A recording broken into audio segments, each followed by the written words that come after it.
compuesta con esta cosa.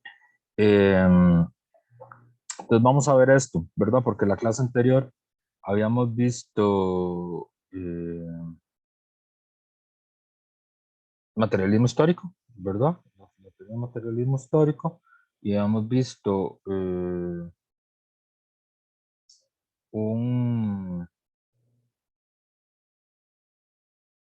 primer acercamiento todavía no acabado al texto de Marx, que es un texto corto pero denso, que es este, ¿verdad?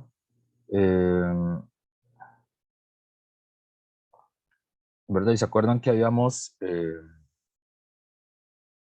inventado nuestra propia sociedad sobre la base de repartir puntos. Recuerdan que eso fue lo último que hicimos, ¿verdad? Recuerdan, ¿verdad? Sí. Entonces, habíamos quedado con, por acá, ¿verdad? Sobre todo en esta que parece que es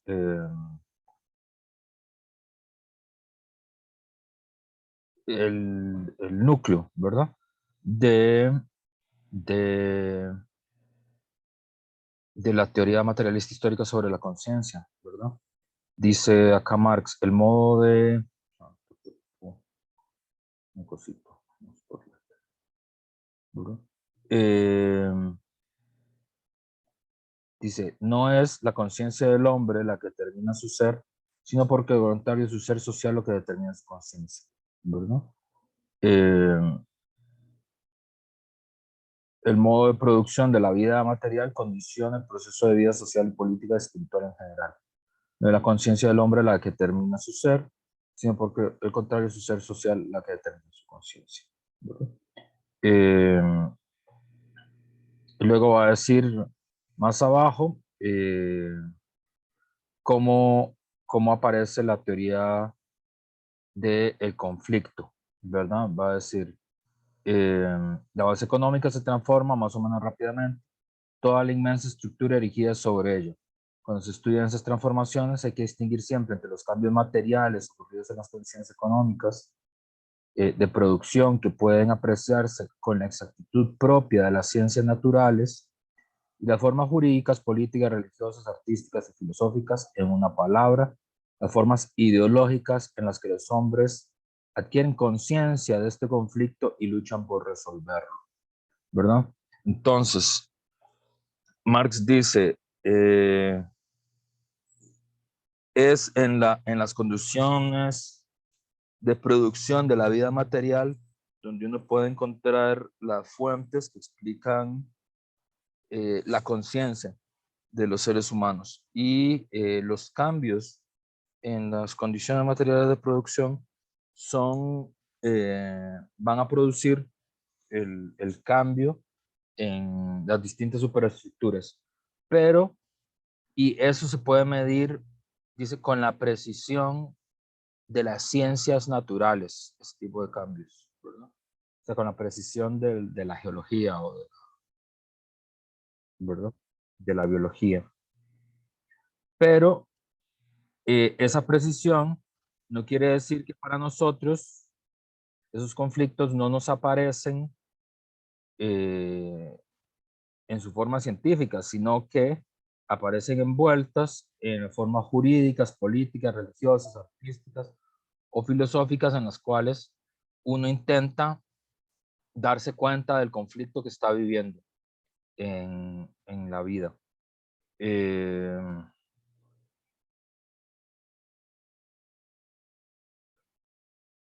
Y dice, y es con esta forma de conciencia que uno intenta resolver ese conflicto y luchan también por resolver ese conflicto. Nosotros podríamos poner o intentar poner un ejemplo en ese sentido. En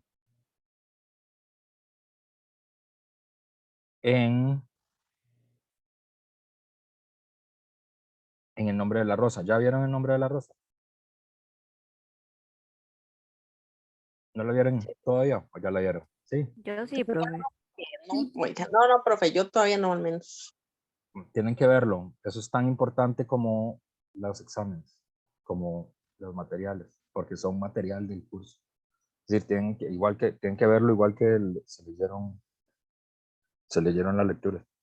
Yo El nombre de la rosa la vi como cierta parte, pero yo ya la había visto, digamos. Ahora es que la quería como rever, pero no la terminaba de ver. Yo la vi hace bastante tiempo. Claro, entonces en esa, ahí nosotros podemos ver una sociedad en ¿qué siglo? ¿Se acuerdan? Emily iba a decir algo. ¿En qué, profe? ¿En qué siglo está basada la película? Ah, eso era un siglo, pero profe, yo lo tengo aquí, yo se lo digo, yo se lo digo. A ver. Vea, el siglo,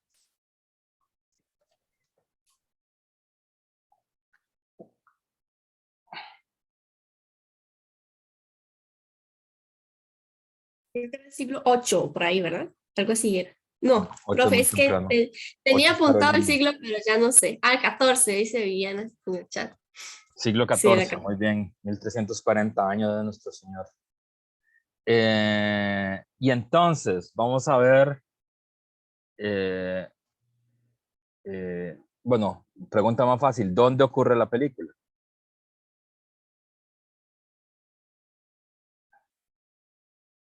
¿La película ocurre dónde? No es como en Italia, profe. Sí, es en Italia, pero que está bien, bien respondido, bien. No, pero quiere decir en qué lugar. Pero era como una civilización de religiosos, era. Es que no me acuerdo cómo se llamaba exactamente el lugar, pero Una civilización de religiosos, ¿dónde ocurre? bueno, era como, era como que ahí vivían como, ellos le llamaban, era como un tipo de, o sea, ellos le tenían un nombre específico como al lugar. Ajá, ¿cuál era ese nombre Pero específico? era un lugar, ay, profe, es que era un nombre muy como, me sonaba religioso el nombre a mí. ¿Qué es donde ocurre la película? Porque la película ocurre en un solo lugar, en una sola locación, ¿no? ¿Dónde ocurre?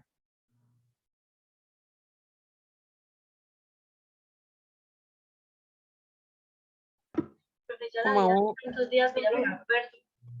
Perdón, es que La vi Melina hace dice así, tantos días que ya casi no me acuerdo. como no se van a acordar. ¿Dónde ocurre una Adventure? serie o algo así.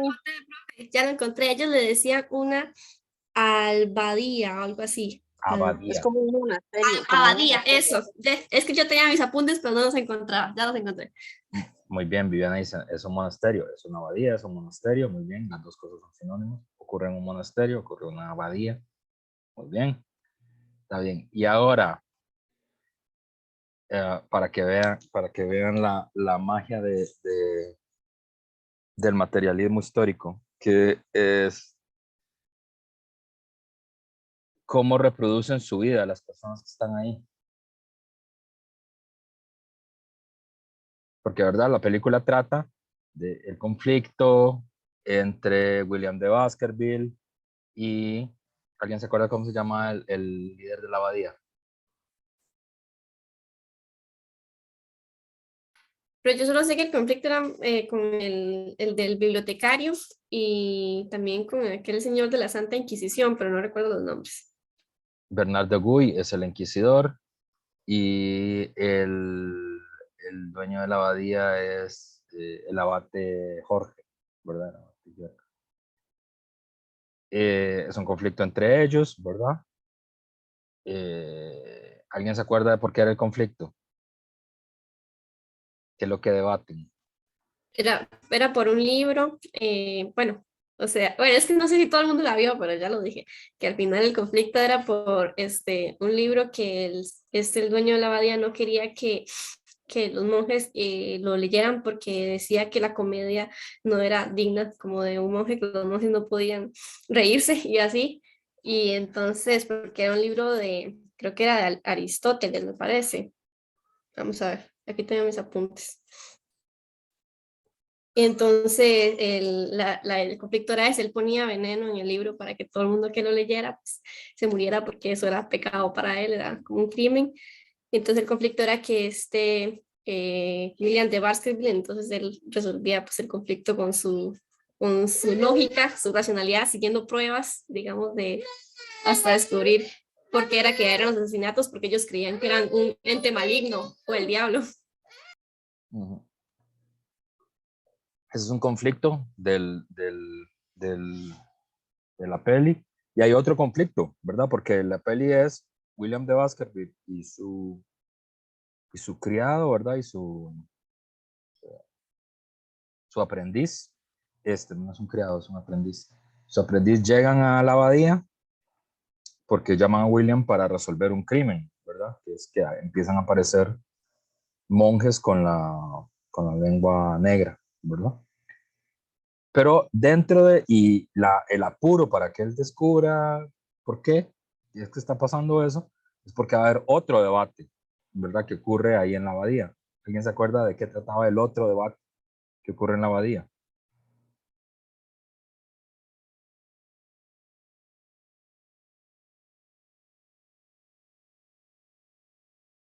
Profe, nada que ver como la relación, es que no recuerdo los nombres porque como digo, la vida ya bastante, no me acuerdo, pero habían dos de ellos, como el que tenía el máximo poder, no sé, que había llegado al lugar, como que entre ellos tenían esa contradicción de que esta persona que andaba guiando al aprendiz, digamos, como que había defendido en algún momento algo así, y entonces como que él había sido penado o algo así.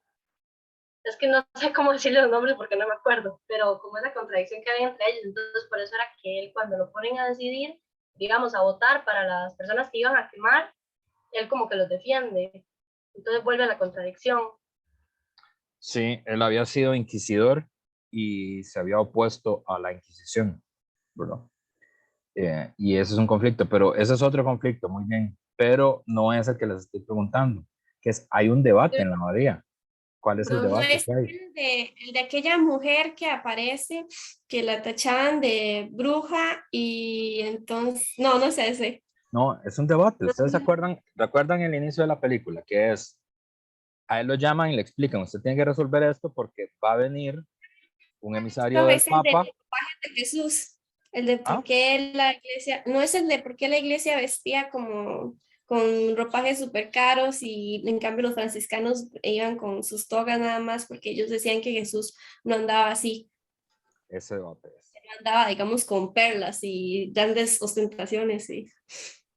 Sí, el debate, que es un Profe, debate histórico cierto, por cierto, porque bueno, ustedes vieron eso, William de Baskerville es de la orden franciscana y, y el jefe de la abadía es benedictino, son órdenes distintas de la iglesia. Y el debate es, Wendy dijo algunas cosas, pero el debate técnicamente es si el manto de Jesús tenía bolsillos o no. Ese es el debate que iban a tener, ¿verdad? Um, entonces ahí está, ¿verdad? Entonces estamos en el siglo XIV, en una abadía. Hay varias órdenes religiosas, hay franciscanos, hay benedictinos, hay una orden que probablemente ustedes no reconocieron, que es el hunchback, el jorobado, ¿verdad? Que no habla bien español, ¿verdad? Y el cocinero, el monje que lo acusa a la Inquisición al puro principio, eh, son fraticellis, se les dice, que son monjes mendicantes. Pero bueno, eso no es tan importante. Hay varias órdenes de monjes, está la Santa Inquisición. Hay un debate sobre si el manto de Cristo tiene bolsillos o no. Y luego vamos a ver qué implicación tiene eso, digamos. Entonces, eso sería un ejemplo de una forma de conciencia social, ¿verdad? La película trata de eso en una época histórica determinada, donde a través de la religión la gente intenta tomar conciencia de su época y resolver los problemas de su época. ¿verdad? Entonces, hasta ahí todo normal. Ahora, la pregunta que se hace Marx, viendo la película, si viviera, que es una cosa que probablemente ustedes no se preguntaron, no se dieron cuenta, pero para Marx es toda la clave de por qué está pasando lo que está pasando. Y de hecho en la película pasa en una única escena desapercibida, porque es muy importante, que es cómo reproducen su vida. Esa es la pregunta. ¿Cómo reproducen su vida?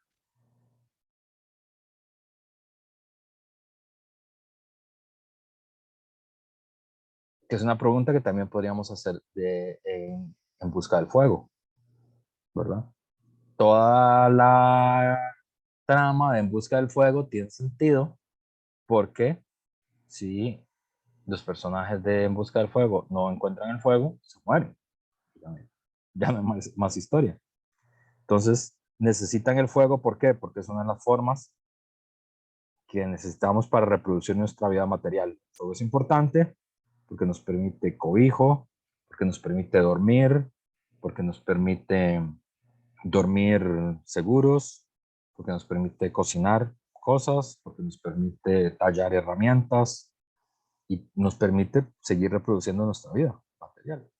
Esa es la cosa, es el fuego. Pero hasta ahí, claro, en esta película, la pregunta que yo les hago es, cómo producen su vida? ¿Por qué no se mueren todos al tercer día?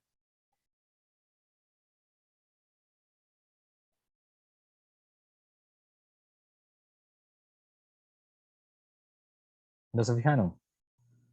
¿Cómo hacen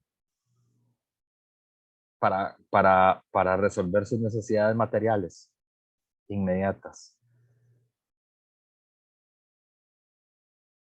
Profe, no sé, por ejemplo, yo vi que ahí tenían como un criadero de animales, entonces me imagino que tal vez por ese lado para comer, no sé, tal vez con los animales que tenían ahí, puede ser tal vez una opción.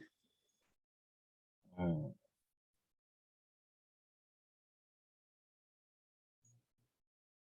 Bueno, pero ¿ustedes vieron en algún lado en la película que hubiera una granja? No, no, yo lo que me acuerdo que fue que cuando uno de los monjes como que lo mataron, bueno, se murió, estaba como en un lugar donde habían, creo que cerdos o algo así. Habían cerdos, sí. Eh, pero fíjense en todo el escenario, inclusive en toda la abadía, fíjense que no hay, no hay frutas, no hay granja, no hay Pero y es curioso, campo. profe, porque ellos le pasaban como los sobros a las personas pobres. Entonces sí lo tenían, pero ¿cómo lo tenían? No sé.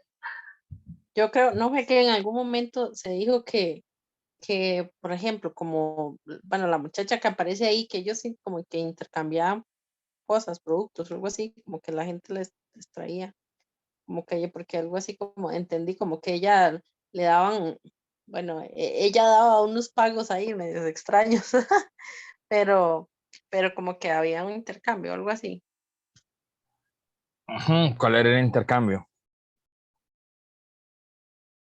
La pregunta es eso, ¿cómo comen? Si uno ve la abadía y dice, aquí no hay árboles, no hay granja, no hay siembra. Y ellos además no siembran. En ninguna parte de la película se ve que ellos siembren nada. Y según lo que De uno hecho, puede, pasan todo el perdón, día rezando y leyendo, si se fijan. al menos ahí cuando sale el personaje de esa muchacha, Ujú. ellos dicen que a cambio, ¿verdad? De sexo, ellos reciben ciertas cosas y ella también recibe como, eran como sobros de comida, cosas así, pero que ellos también traían hacia el lugar. Ah, sí, ustedes recuerdan cuando los franciscanos entran a la abadía, cuando están entrando al debate. Está, ay, se me olvidó el nombre del personaje está William de Baskerville y su maestro se llama, ya les digo cómo se llama, por aquí los tengo apuntados.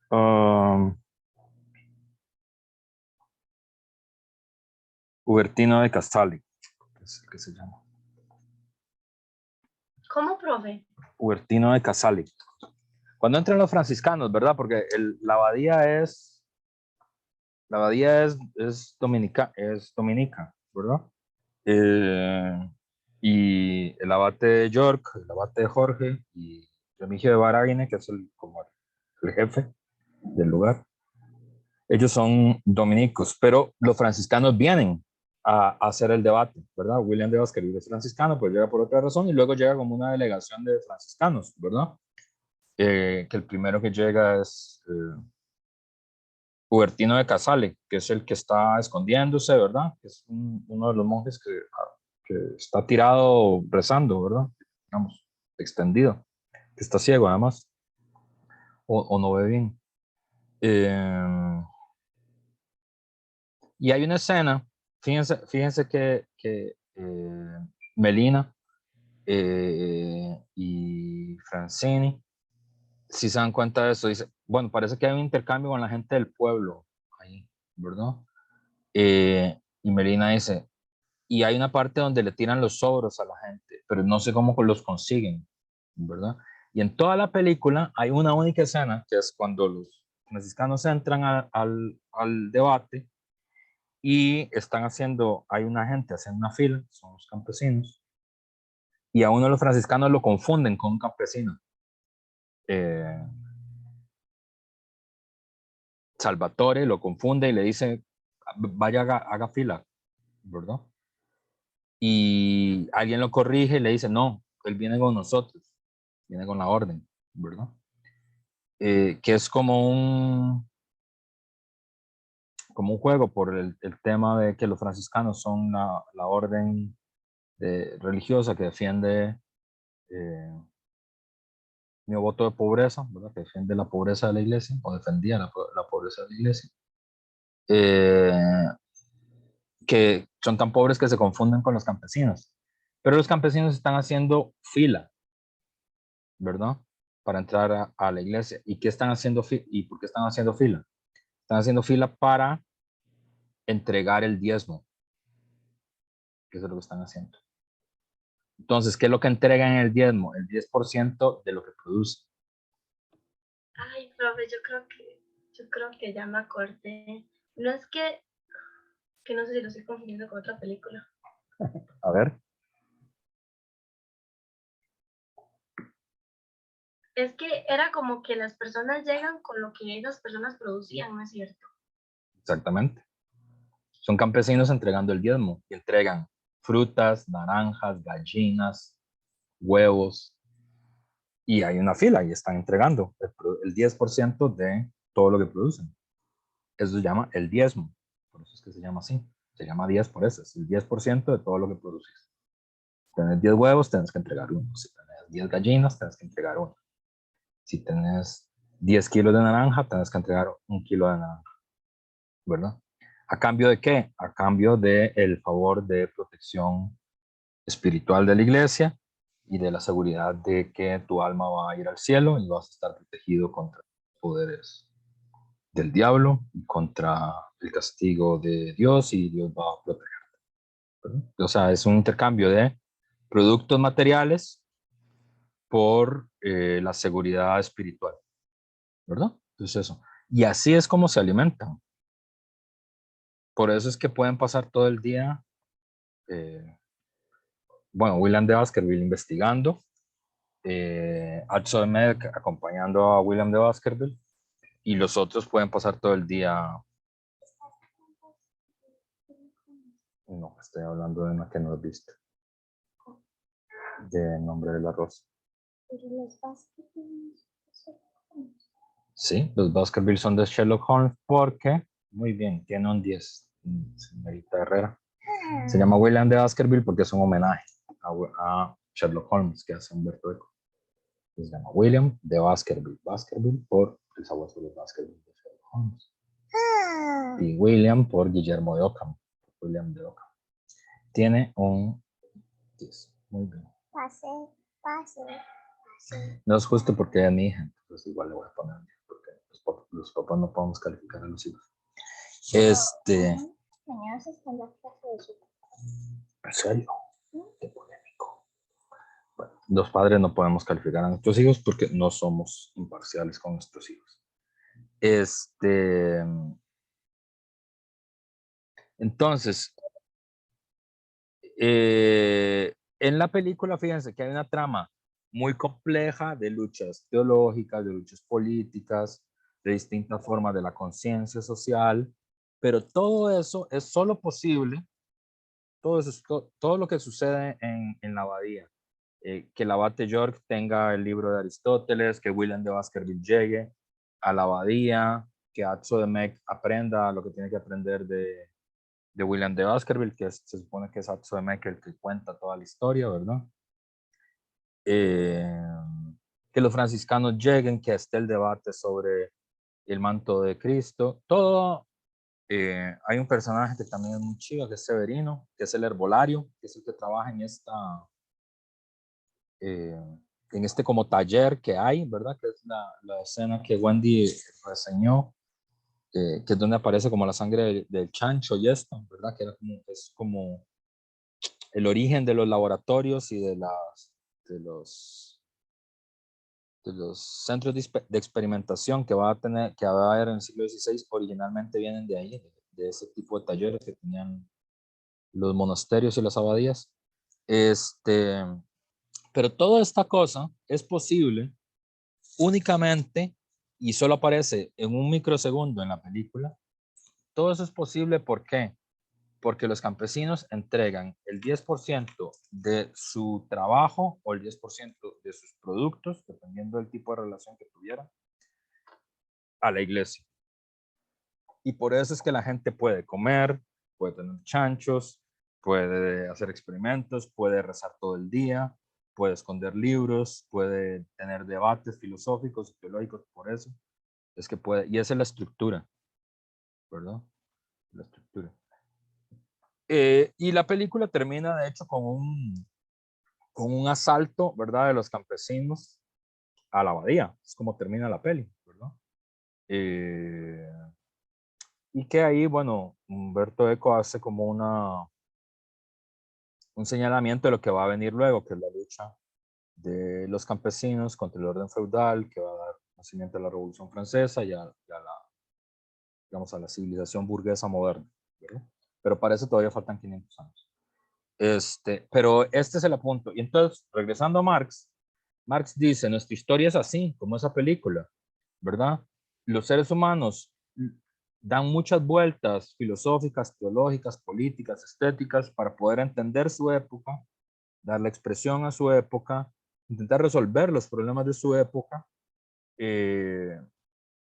pero el soporte de la época, que es la forma en la que nos producimos la vida, es normalmente olvidado por nosotros mismos. Lo primero que se nos olvida, ¿verdad? Igual que cuando discutimos el problema de la casa, ¿verdad? Cuando nosotros tenemos nuestra casa, nosotros no pasamos pensando en el piso, y los cimientos y el techo, ¿verdad? Aunque el piso, los cimientos y el techo son lo que hacen posible la casa, ¿verdad? Y luego es muy interesante, ya para resolver la peli, todo el debate ese teológico que a uno le parece muy enredado, que es el debate sobre el manto de Cristo, ¿verdad? Porque el debate que tienen que es un debate real, por cierto, que tienen los dominicos con los franciscanos, que serían dos formas de conciencia de la época, es si el manto de Cristo tiene bolsillos o no. Y los franciscanos sostienen que en ninguna parte de la Biblia dice que el manto tuviera bolsillos. ¿Y por qué? Porque, ¿y qué implicaba eso? ¿Qué quería decir eso? Quería decir que Jesucristo en vida no tuvo propiedades, porque si hubiera querido guardarse algo, habría tenido bolsillos su manto. Y no los tenía. Por lo tanto, quiere decir que no tuvo propiedades en esta vida. ¿Y eso qué implica? Y ese es el debate con los dominicos, que decían que sí tenía y que había guardado cosas en la vida. Que es que la iglesia no tiene que tener propiedades, porque Cristo no tuvo. Entonces, ¿por qué razón la iglesia tendría propiedades? Porque tendría riquezas, porque tendría tierras, porque tendría oro, ¿verdad? Si Cristo no tuvo, ¿verdad? Entonces, detrás de un debate teológico muy enredado, ¿verdad? Que a nosotros nos parece muy raro en nuestra época, ¿qué es lo que estaban intentando resolver ellos? El problema de la propiedad de la tierra, el problema de quién tenía que ser propiedad de la tierra, ¿verdad? Y si la iglesia podría ser propietaria de extensos terrenos de tierra y tener campesinos en condición de gleba, como los que aparecen en la película, que son campesinos que están obligados a la gleba, a dar un 10% de su riqueza a la iglesia. Eso es una situación de gleba, se le dice. O de servidumbre, pues la forma técnica que leímos ahora.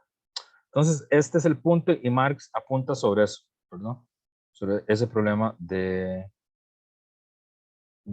las formas jurídicas y religiosas en las que nosotros luchamos por entender nuestra época, ¿verdad?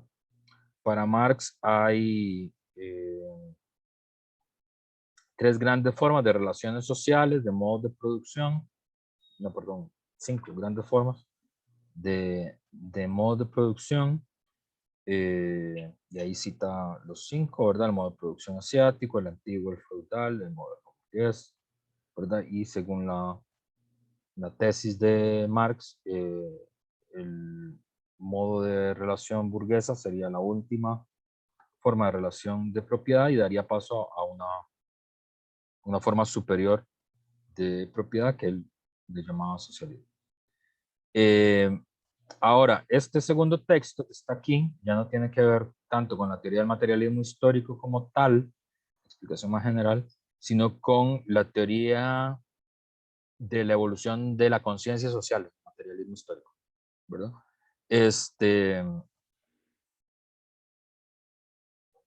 Porque, digamos, Marx lo primero que advierte es, nosotros nos hemos centrado siempre mucho en intentar entender la forma de conciencia religiosa, política, filosófica para explicar la época, y él dice, ahí hemos ingresado por el lugar equivocado, ¿verdad? Más bien es al revés, digamos, es la forma en la que produce la vida las personas, la forma en la que su conciencia se moldea, ¿verdad? Entonces hay que fijarse en estos elementos materiales de larga duración para entender cómo es la conciencia de las personas, ¿verdad? Y ahora, bueno, además dice, hay un momento en el que las relaciones sociales de producción entran en contradicción con las fuerzas de producción o con las relaciones jurídicas de propiedad, ¿verdad? Y eso abre una época revolucionaria, ¿verdad? Entonces, ahí uno puede encontrar, digamos, lo que podría ser la teoría del conflicto en Marx, ¿verdad? Es decir, la pregunta es, ¿por qué hay conflictos sociales? ¿Verdad? Que es una pregunta eh, que alguien que estudia ciencias sociales debería hacerse. ¿Por qué existe conflicto social? ¿Por qué no existe armonía social? ¿Verdad? Entonces, las explicaciones normalmente son explicaciones que nosotros le llamaríamos ideológicas, ¿verdad? Ya, nuevamente, o, y aquí aparece, de sentido común, vuelve a aparecer nuestro querido amigo el sentido común. Habíamos dicho, el sentido común es como nuestra conciencia para actuar en el mundo práctico inmediato, ¿verdad? La forma más sencilla de entender cuándo está operando el sentido común es cuando uno usa la palabra obvio, ¿verdad? O obvi, como diría Alicia. Entonces, cuando uno dice obvio, ahí está actuando el sentido común. Porque lo que nos es obvio es el sentido común, ¿verdad? Les había puesto el ejemplo antes, ¿verdad? Por ejemplo, algo que nos parece obvio a nosotros es que para ir a la clase, primero me tengo que levantar, luego me tengo que bañar y luego me tengo que poner la ropa para ir a la clase, ¿verdad? Entonces, si yo hago esta explicación, ¿verdad? Lecciones de qué tengo que hacer para ir a la clase, ¿verdad? ¿Cómo se llama este libro de Benjamin Peret?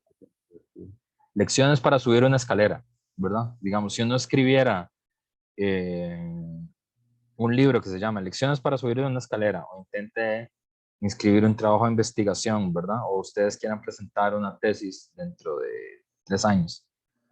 ¿Qué es hace? 2 años. Dentro de 2 años, ¿verdad? Mi trabajo de investigación va a ser un trabajo de investigación sobre cómo subir una escalera, ¿verdad? Entonces, obviamente ahí Iliana, Alejandra, Lucía y Adriana le van a decir, vea, usted no puede hacer un trabajo de investigación sobre eso, porque eso es obvio, ¿verdad? Entonces, ahí es donde opera el sentido común, lo obvio, ¿verdad? Para subir una escalera, primero hay que poner un pie y luego el otro y luego el otro hasta que llegamos al final de la escalera. Obviamente no podría ser de otra forma, ¿verdad? Para ir, para ir a clases, primero me tengo que levantar, luego me tengo que bañar y luego me tengo que poner la ropa. No puede ser que primero me bañe y luego me ponga la ropa, porque no, que me ponga la ropa primero y luego me bañe. No, eso sería contrario al sentido común. Y normalmente la gente usa ese término sentido común como un halago, como una cosa buena, ¿verdad? Eh, Se usa como, por ejemplo, cuando alguien quiere resolver algo, ¿verdad? Puede ser que ustedes lo hayan usado alguna vez. Y le dicen a otra persona, vea, tenga sentido común para resolver eso, ¿verdad? O también los gobernantes también lo usan mucho, ¿verdad? Para decir, hay que producir políticas de sentido común, ¿verdad? Eh, el presidente hace 2 días también dijo eso cuando se declaró el asueto para ver el partido, ¿verdad? Que le preguntaron qué pasa si el partido se alarga, si hay tiempos extra y hay penales, y él le dijo, hay que usar el sentido común, el asueto se alarga, ¿verdad? Entonces, parece como una cosa que está muy bien, ¿verdad? Pero el sentido común no nos sirve para explicar cosas más allá de como cosas prácticas muy inmediatas, como cómo bañarse o cómo subir una escalera, ¿verdad? Ese tipo de cosas. ¿Por qué? Porque si yo les preguntara a ustedes por qué hay conflicto social y no armonía social, ¿verdad? Ahí el sentido común no nos sirve, ¿no? Ahí el sentido común como que se nos desorienta, ¿verdad? Y uno dice, ¿por qué? Porque los seres humanos luchan entre ellos y no viven armoniosamente entre ellos. Entonces aparecen explicaciones ideológicas, ¿verdad?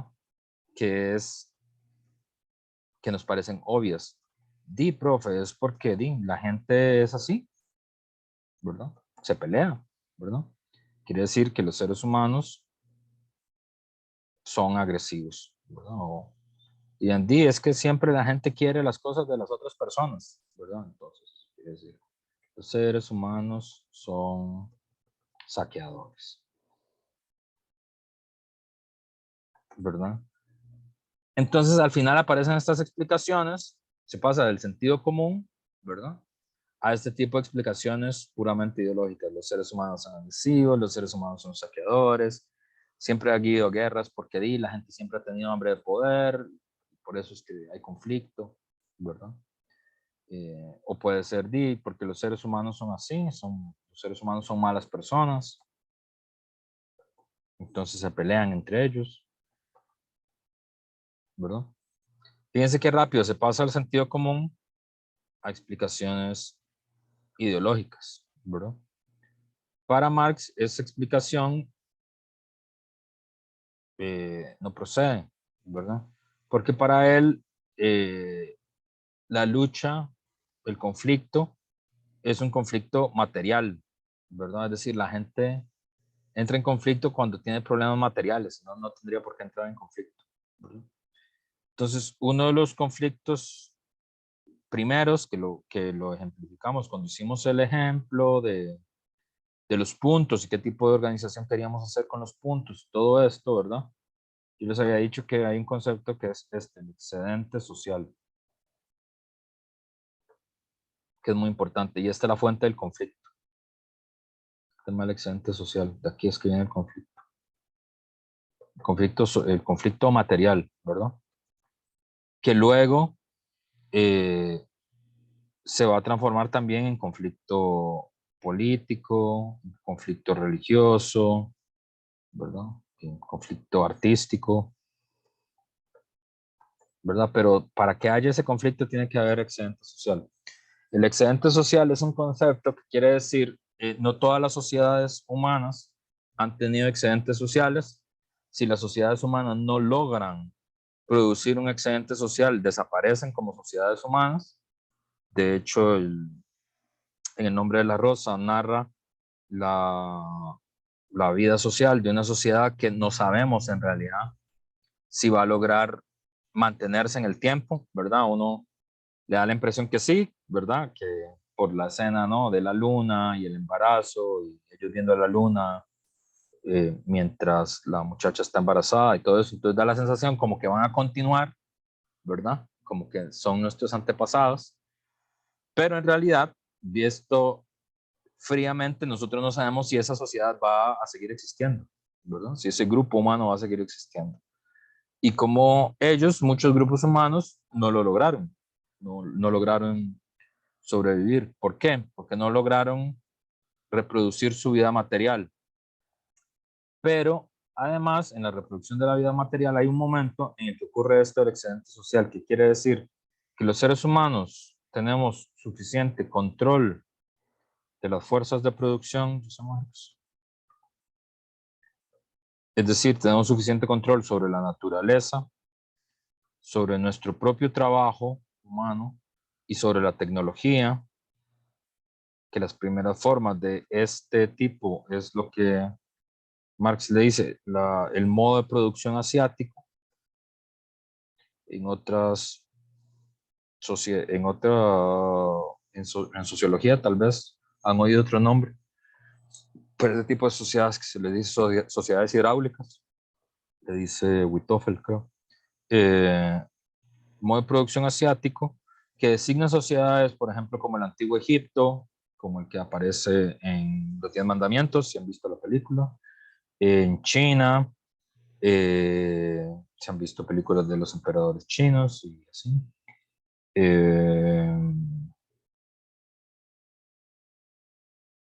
Bueno, por ejemplo, como Mulan.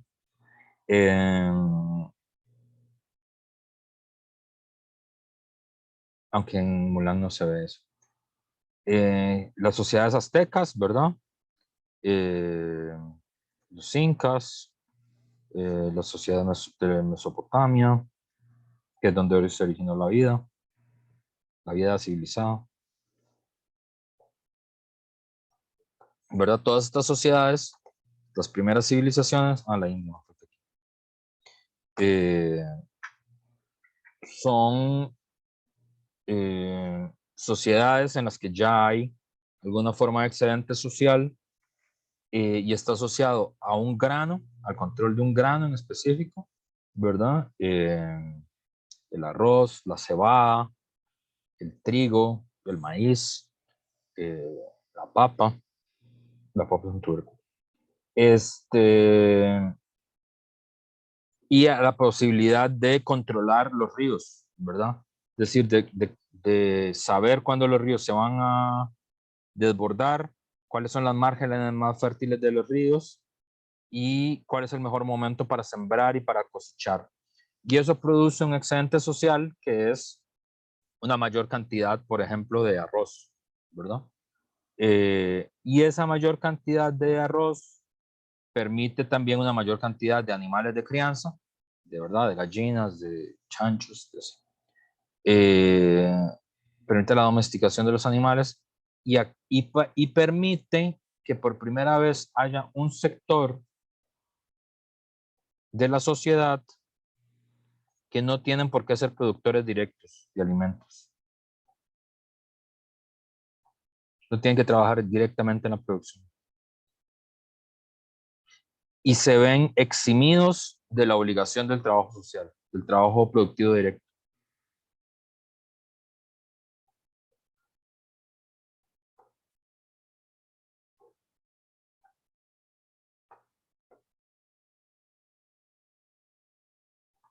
Y entonces aquí se pueden dedicar a otras cosas, como que en el Antiguo Egipto, ser escriba, ser sacerdote. ¿Verdad? Entonces tenemos un sector de la población que es productor directo, que produce suficiente productos para la vida, como para que todos tengan, y sobra todavía un pedazo suficiente, este es el excedente social, para eximir del trabajo productivo directo a un grupo de la población, no a toda la población, sino a un sector de la población, ¿verdad? Los faraones, los sacerdotes, los escribas, ¿verdad? Pero obviamente, eso no le gusta a nadie, ¿verdad? Porque yo voy a tener que trabajar en la producción directa y hay otros que no trabajan en la producción directa y es bastante obvio que es más fácil escribir que trabajar el campo, por ejemplo. Entonces, porque ellos van a estar eximidos. Entonces, a partir de ahí se da un conflicto por cómo se usa el excedente. Y ese conflicto no se puede resolver. Y la sociedad eh, cobra peligro de desgarrarse por esa contradicción. Entonces aparece la idea de el orden público, de la fuerza pública, diríamos nosotros, ¿verdad?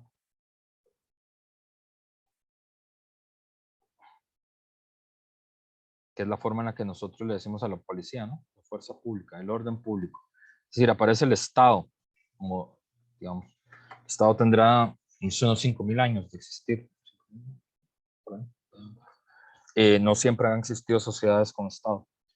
Y este Estado lo que hace es que además de este grupo de personas que ya no están obligados al trabajo productivo directo y que han sido liberados del trabajo productivo directo, es decir, pueden usar un pedazo del excedente social sin tener que trabajar por él. Además, van a liberar del trabajo productivo a otro pequeño grupo de personas que además van a tener el monopolio de las armas. Porque antes las armas eran también las herramientas de trabajo, simultáneamente, como en Busca del Fuego, ¿verdad? O sea que es como lo mismo, las herramientas de trabajo y las armas. Y este monopolio de las armas se llama ejército, que es otro sector de la población que también está eximido del trabajo productivo directo, pero lo que tiene es el monopolio de las armas, el monopolio del uso de la fuerza, y mantiene el orden público que de otra forma se rompería por el conflicto de no saber cómo usar el excedente social. Y entonces tendríamos lo que en nuestros días le llamamos las clases dominantes. ¿Por qué las clases dominantes? Porque son las clases dominantes en la sociedad, es decir, se dominan el excedente social, por eso las clases dominantes son también las clases más ricas,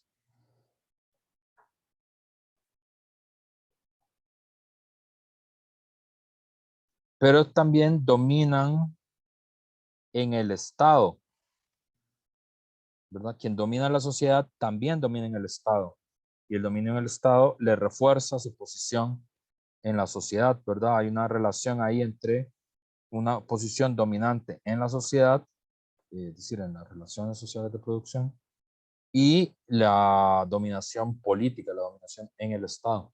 La dominación en el Estado refuerza la dominación en la sociedad, y la dominación en el Estado es también el monopolio del uso de las armas. El Estado es el que tiene las armas, pero además no solo es el monopolio del uso de las armas, sino que es el monopolio del uso legítimo de la violencia.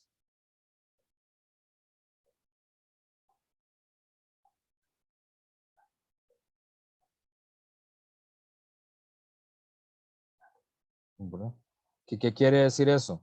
Que en realidad la violencia del Estado no es violencia, es resguardo del orden público.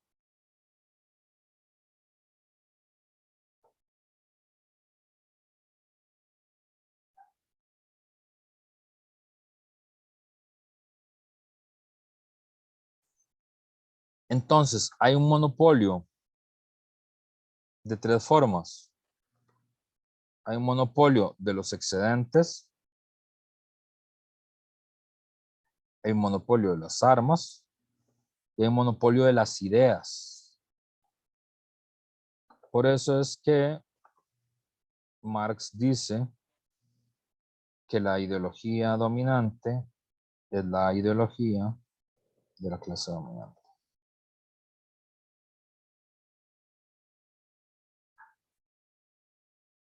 Y las ideas dominantes de una sociedad son las ideas de la clase dominante, y estas ideas tienen que ser producidas por alguien. Y alguien son, ¿verdad? Los trabajadores, es decir, son los trabajadores intelectuales, es decir, quienes producen las ideas que explican por qué es legítimo que el Estado exista, por qué es legítimo que haya monopolio de las armas, por qué es legítimo que haya clases dominantes, por qué es legítimo que haya gente que esté eximida del trabajo productivo directo. ¿Cuáles son las razones? Y esas razones pueden ser teología, porque Dios lo quiere así, puede ser filosofía, existen cualidades naturales distintas entre los seres humanos, pueden ser políticas, ¿verdad? Pueden ser artísticas, ¿verdad? Pero son justificaciones, ¿verdad? ¿Verdad? Y son aquí, digamos, es en este terreno, en el terreno de la teología, de la filosofía, de las formas de la conciencia social, donde uno cobra conciencia de este problema estructural, del problema de cómo se usa el excedente social, cómo se usa la riqueza que producimos entre todos, ¿verdad? Y para Marx, en el mundo moderno, ¿verdad?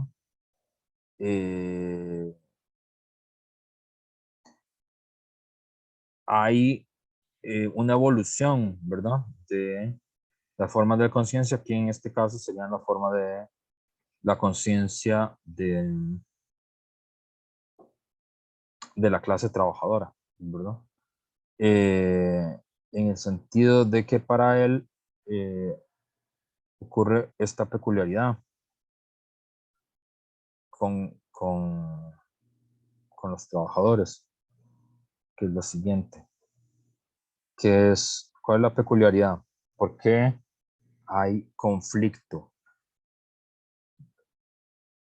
¿Verdad? El conflicto ocurre porque sucede lo siguiente, que es, en las condiciones capitalistas modernas hay una contradicción, que es la siguiente. Nuestras sociedades son sociedades que producen mercancías. Esa es la forma en la que nosotros resolvemos nuestra vida material, ¿verdad? Es decir, producimos mercancías. Y las mercancías, habíamos dicho, son objetos, valores de uso, que también tienen la peculiaridad de tener valor de cambio. Es decir, hay un uso social de esa mercancía, ¿verdad? Como una botella de agua, el valor. ¿Por qué ocurre el conflicto? Pregunta Joylin. Ya voy a explicar por qué. Es por esto que voy a explicar a continuación. Y hay valores de cambio, ¿verdad? Es decir, las cosas se producen no solo porque sean útiles, sino porque pueden ser intercambiados en el mercado, ¿verdad? Y sucede que lo que produce que un objeto tenga valor de cambio no es la materia prima, no es la tecnología con la que se produce, sino que es el trabajo humano. Es solo media vez el trabajo humano interviene con los materiales y con el proceso productivo real que se produce valor. Y por lo tanto, un valor de uso se puede transformar en una mercancía siempre y cuando realice su valor en el mercado. Es decir, uno puede tener una bolsa de aluminio, puede tener un montón de papas, puede tener una casa donde hay máquinas para hacer papiondas, pero no es hasta que el trabajador agarra las papas, las fríe, las mete en la bolsa, las empaca y las mete a la bodega, ¿verdad? No es hasta que ese trabajo humano actúa que se produce valor. Antes de eso no hay valor, ¿verdad? Y ese conjunto de cosas, el aluminio, la papa, el establecimiento, no ha producido ningún valor nuevo. Y de hecho se están depreciando sus valores. Las papas, la bolsa de aluminio y la casa donde están metidos está perdiendo valor en cada momento. Lo único que produce valor nuevo es el trabajo humano. Pero eso es lo que ustedes ya en economía les habrán explicado, es la teoría del valor trabajo de Marx. Pero entonces, digamos, los capitalistas modernos lo que hacen es que compran fuerza de trabajo. Eso es lo que son los salarios, es compra de fuerza de trabajo. Pero, a diferencia de otros órdenes sociales, los capitalistas no pueden comprar a las personas, no pueden comprar esclavos, ¿verdad? O sea, toda la persona como tal, ¿verdad? Y tampoco pueden tener relaciones de servidumbre, digamos, de obligación moral y señorial con el patrón, ¿verdad? Sino que es una relación que se supone que es libre y contractual, ¿verdad? Es un contrato de un capitalista que tiene dinero y compra fuerza de trabajo que le ofrece el trabajador, ¿verdad? Pero entonces él no compra la fuerza de trabajo del trabajador, él compra una fracción de la fuerza de trabajo. Es decir, compra 8 horas de trabajo, o 7 horas, o las que sea que ocupe, ¿verdad? 12.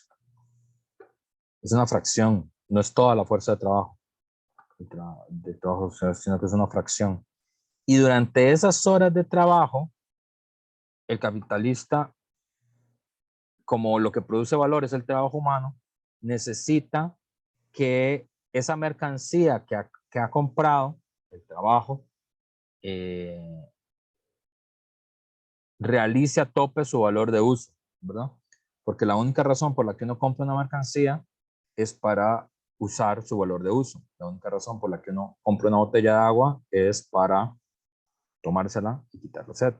La única razón por la que uno compra un pantalón es para usarlo como pantalón. La única razón por la que uno compra un carro es para movilizarse. Que uno compra una medicina es para quitarse una enfermedad, ¿verdad? Si un capitalista compra fuerza de trabajo o una fracción de fuerza de trabajo, quiere el valor de uso de esa fuerza de trabajo, de esa mercancía. ¿Cuál es el valor de uso de esa mercancía? Producir nuevo valor. Ese es el valor de uso que tiene el trabajo humano. Es la única fuente que permite la producción de nuevos valores. Entonces, el capitalista durante esas 8 horas o 7 horas o 12 horas quiere que esa mercancía, la fracción de la fuerza de trabajo, dé al tope su valor de uso, ¿verdad? Es decir, produzca la mayor cantidad de nuevo trabajo y de nuevo valor posible, ¿verdad? Y ahí es donde empieza la contradicción, ¿verdad? Por esa presión entre el trabajo vivo, humano, indiscernible entre el trabajador y lo que hace, ¿verdad? Porque la fuerza de trabajo del trabajador es el mismo, ¿verdad? Y la fracción de fuerza del trabajo del trabajador es el mismo. Digamos, él no se puede desprender de eso, sino que esa fuerza es su fuerza orgánica, ¿verdad? El trabajo vivo del trabajador y las fuerzas del trabajo muerto, que para Marx es el capital, son las máquinas, ¿verdad? Es decir, eso es lo que está muerto. Entonces, ¿por qué que esa fue la... Ah, bueno, ustedes no pudieron hacer esa experiencia, bueno, segundo, pero es lo que se estudia en ergonomía y en el curso que tienen que llevar ustedes en segundo. Entonces ahí aparece la presión, ¿verdad? Por eso es que en los centros de trabajo hay una gran presión para que, por ejemplo, la jornada de trabajo se cumpla íntegra, ¿verdad? Hay un montón de sanciones y de mecanismos para que la gente llegue en punto y tampoco se vaya antes, ¿verdad? Del trabajo. Y además, hay una gran presión para que el ritmo del trabajo en el trabajo sea lo más intenso posible, ¿verdad? Entonces el conflicto justamente está en 3 niveles, ¿verdad? Que es el origen del conflicto obrero. El conflicto por el salario, es un conflicto por cuánto vale mi fuerza de trabajo y a cuánto lo voy a pagar, ¿verdad? Hay un conflicto que tiene que ver con la jornada de trabajo, que es cuánto tiempo de trabajo voy a hacer, o sea, cuánto tiempo es el tiempo que los capitalistas pueden comprar fuerza de trabajo, que tradicionalmente han sido 8 horas desde el siglo XIX, aunque este país está en este momento discutiendo la posibilidad de extender. Y la otra es la intensidad del trabajo, es decir, los ritmos del trabajo. Y ese es el papel que juegan las máquinas, ¿verdad? Yo no sé si ustedes ya vieron esta película Tiempos Modernos de Chaplin, que es como la que se considera la representación de los orígenes del capitalismo fordista, ¿verdad? Que es Chaplin armando, creo que es en una línea fordista, está armando, no sé, algo con una llave de paso, ¿verdad? Y la repetición del movimiento de la llave hace que él repita siempre, aunque ya no esté con la llave, el mismo movimiento de cerrar el tornillo, ¿verdad? Y eso es por la intensidad de los ritmos de trabajo. El conflicto entre los capitalistas y los obreros es un conflicto que tiene distintos niveles. Uno que tiene que ver con la intensidad de los ritmos de trabajo, es decir, con el tiempo de descanso, con la cantidad de productos que se van a hacer, la intensidad con la que se van a hacer, las tareas que se le asignan al trabajador en el centro de trabajo, la jornada de trabajo como tal, que es cuánto dura, ¿verdad? Si puede durar 8 horas, si puede durar 7 horas, si puede durar 12 horas, ¿verdad? Hay países donde las jornadas de trabajo son de 7, hay un debate. En otros países de Europa donde se habla son 6 horas. Algunos autores, el autor de un libro muy interesante que se llama Utopía para Realistas, que es un holandés, sostienen en el mundo moderno existe la capacidad para que los seres humanos trabajen en realidad 4 horas. Eh, y bueno, y luego está América Latina, donde la discusión es si trabajamos 8 horas o 12. Es decir, evidentemente nuestro país está muy atrás en ese debate porque en ese conflicto van ganando los empresarios, no los trabajadores.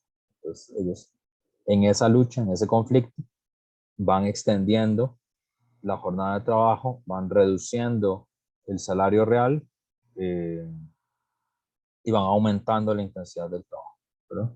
Entonces de aquí es que surge el conflicto, ¿verdad? Es decir, el conflicto no tiene que ver con que los seres humanos no podamos ser personas armoniosas o porque tengamos algún deseo de apropiarnos de las cosas de los demás o porque seamos malas personas, sino que tiene que ver con un debate cómo se usa el excedente social y para qué se usa, ¿verdad? Y cómo se produce ese excedente social y para qué se usa.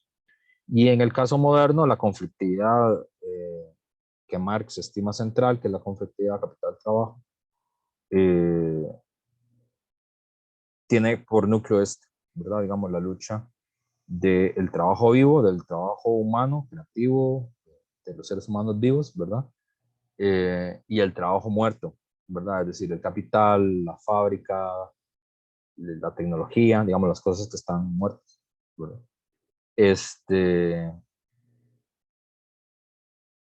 Y eso, ¿ok? Entonces, esto es lo que teníamos pendiente de la clase anterior de Marx. Pero antes de introducir a Lukács hay que introducir otro tema, porque, como ustedes ya vieron en la lectura de Lukács, pero tenemos que hacer otro rodeo, es que aparece esta idea de la conciencia falsa, ¿verdad? En la lectura de Lukács, ustedes van a ver que él habla de distintas formas de la conciencia, en este caso de la conciencia obrera, ¿verdad? Y él va a hablar de al menos 5 formas de la conciencia: conciencia de clase, conciencia atribuida, conciencia falsa, conciencia psicológica, conciencia estamental, ¿verdad? Y va a decir cómo es que opera eso de la conciencia de clase. Pero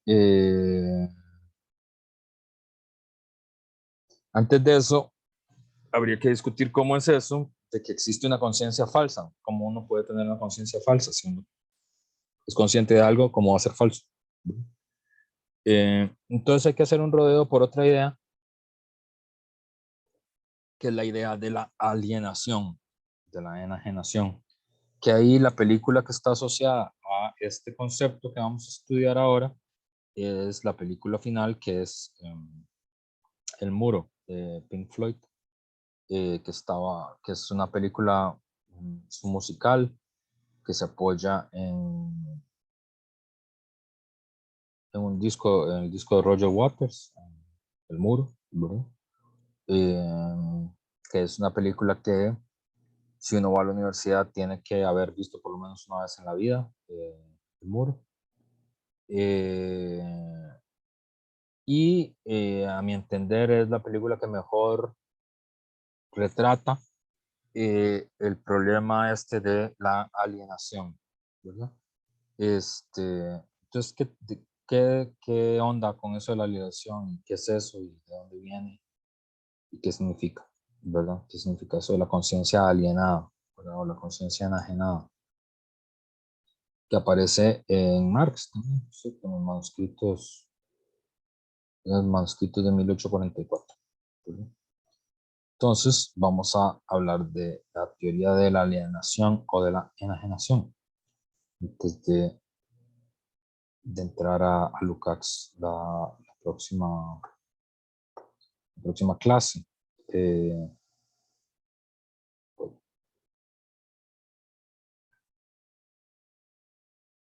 Alienación, enajenación. Lo primero que hay que decir es que esas palabras son sinónimas, que es una confusión que siempre ocurre. Alienación y enajenación significan lo mismo, nada más que vienen de traducciones distintas, ¿verdad? Enajenación es una traducción al español de una palabra francesa, alienación es una traducción al español de una palabra latina, alienatus. Yo creo que la palabra, yo creo que el término técnico que se tendría que usar es alienación. A mí me parece que es el más correcto, pero hay gente que le dice enajenación y está bien. No, digamos, son sinónimos. Un problema de traducción no es un problema de contenido, de lo que quiere decir. Entonces, ¿qué es esa cosa de la alienación? ¿Y qué onda? ¿Verdad? Eso viene de una palabra latina que se llama alienato. Y la alienación, el alienato es el alejamiento, ¿verdad? Es alejarse, eso es lo que quiere decir, ¿verdad? Y el verbo, alienos, quiere decir algo que es propio de otro, o extraño a uno, o ajeno. Eso es lo que quiere decir. Por lo tanto, alienación sería la experiencia de alejarse de sí, lo cual ya empieza a sonar raro, ¿verdad? Porque ¿cómo se va a alejar uno de uno mismo, ¿verdad? O perderse de sí sería la otra forma de entenderlo. La alienación es alejarse de sí o perderse de sí. Y obviamente ustedes en este momento dirán, uno no se puede alejar de sí porque uno siempre es uno mismo, ¿verdad? O uno no puede perderse de sí porque uno siempre es uno mismo. Pero esta experiencia, la experiencia de extrañarse con uno mismo, de sentirse ajeno a uno mismo, de que una experiencia de uno termine siendo la experiencia de otra persona, es uno de los hechos sociales más normales de la existencia humana, que más nos han llamado la atención de la existencia humana y que más vueltas y esfuerzos le hemos intentado hacer para poder entender esa experiencia, la experiencia de no sentirse uno mismo, ¿verdad? O no ser uno mismo, ¿verdad? Que nosotros inclusive lo usamos en el lenguaje convencional, ¿verdad? En el lenguaje como más sentido común, ¿verdad? Cuando alguien hace algo, digamos que no esperábamos que hiciera, ¿verdad? Y tampoco deseábamos que hiciera, es muy normal que nosotros digamos, ¿verdad? No te reconozco, ¿verdad? ¿Qué quiere decir? Es usted, pero en realidad no es usted, ¿verdad? Cuando alguien le dice eso a uno, ¿verdad? Es que no te reconozco en ese comportamiento, ¿verdad? Quiere decir, físicamente es la misma persona, pero la forma de actuar, la forma de ser, lo que se espera de ellos, sus valores, su actitud ante la sociedad, son las de otra persona, que no son la persona que yo conocí, ¿verdad? Quiere decir eso. Entonces, fíjense que inclusive en el lenguaje convencional nosotros usamos esa expresión y por lo tanto es una experiencia que las sociedades tienen y que las hemos pensado mucho, ¿verdad? Esa expresión, alienación, ha intentado ser descrita y precisada por los más distintos saberes, por la medicina, por la psicología, por la religión, por la filosofía, por la sociología, por las ciencias políticas. Y la idea común de todos estos saberes distintos es que la alienación es algo ajeno al sujeto, ¿verdad? Es algo que los sujetos no controlamos, ¿verdad? Nosotros como sujetos, dependiendo, sujetos jurídicos, sujetos psicológicos, sujetos históricos sociales, sujetos políticos, hay un fenómeno que no logramos controlar, ¿verdad? Que nos es ajeno, que nos es extraño, ¿verdad? Y cuyo carácter no controlamos. En principio, haciendo un resumen antes de que llegue al final y no les diga la definición, uno podría decir que una experiencia alienada, una experiencia enajenada, sería cuando un sujeto es incapaz de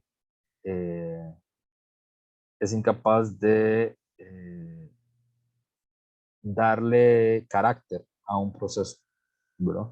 La experiencia de la alienación es cuando un sujeto es incapaz de darle carácter a un proceso, el que sea, ¿verdad? Un proceso natural, un proceso biológico, un proceso político.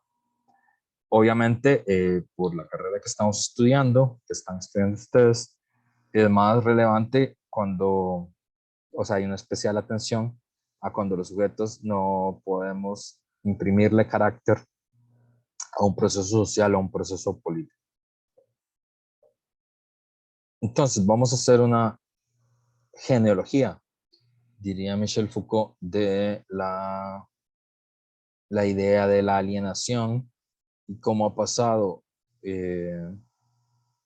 por distintas fases hasta llegar a la forma en la que nosotros la reconocemos actualmente, que es la forma de la alienación económica del trabajo, que es la teoría de Marx, que está en los manuscritos de 1844, en la ideología alemana, en el manifiesto comunista, en distintas obras de Marx.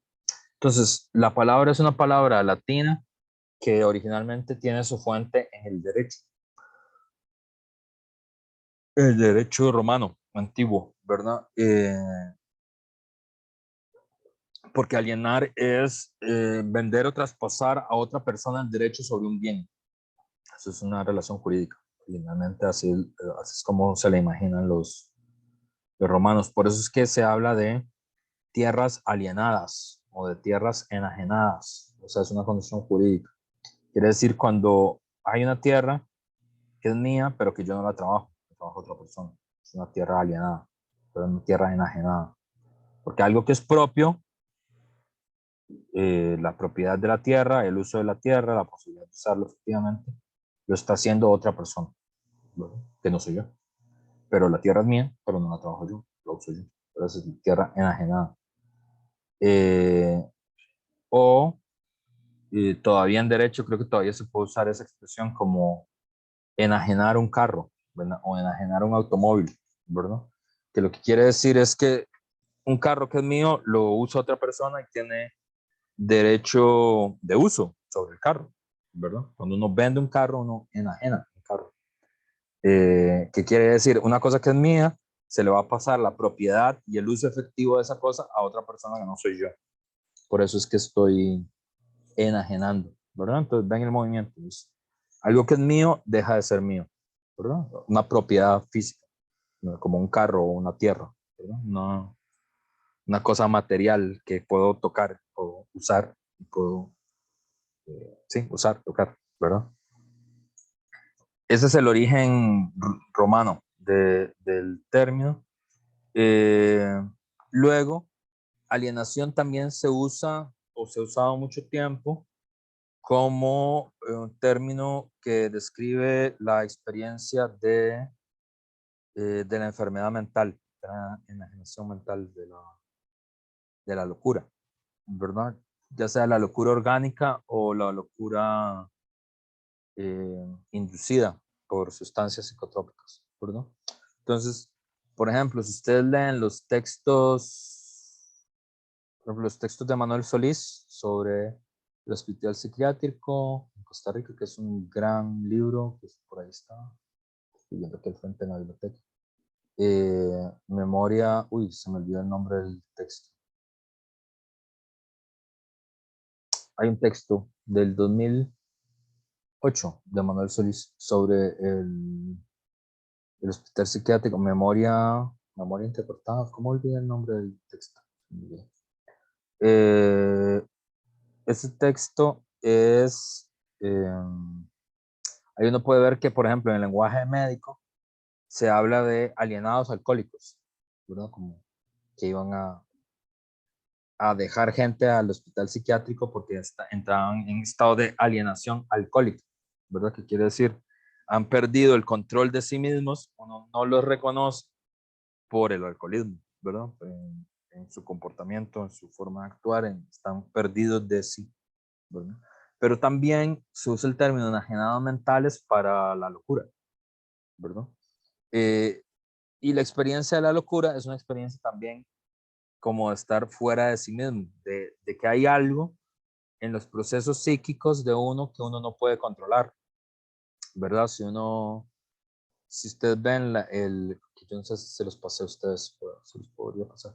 Si ustedes ven los videos de Oliver Sacks explicando en qué consisten las alucinaciones, que los pueden buscar, o bueno, yo se los puedo dejar ahí en mediación virtual para que los vean. Hay un libro de él también que se llama Alucinaciones, que es un libro muy interesante. Ahí uno no tiene control de sus procesos psíquicos, ¿verdad? Porque en la locura hay cosas que uno ve, sobre todo en la locura alucinatoria, uno ve cosas que los demás no ven, pero uno las ve realmente. Y uno no tiene control sobre eso, ¿verdad?